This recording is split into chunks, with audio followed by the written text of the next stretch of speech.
Okay, so let's take a look at how you can uninstall an application in Windows 10. So click on this start button and go to settings. Okay, in settings, find this search tab and simply click on the text here and go with uninstall or add remove. So when you search for uninstall, it should show you add or remove programs. Click on that feature,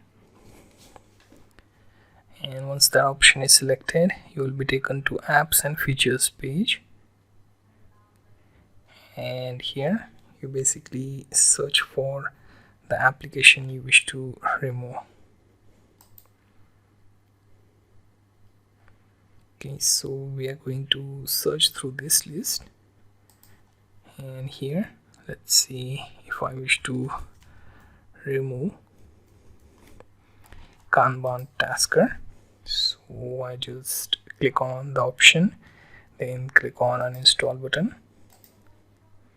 Okay, that should start the uninstallation, and that process may take time depending on the amount of file it has to remove.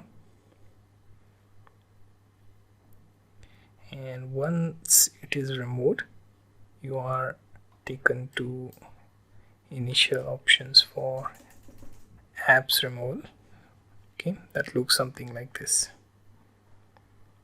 Okay, so if you wish to remove another program, you have to wait for the previous one to finish its task, then the next should be available. So based on that, you can trigger one uninstallation at a time.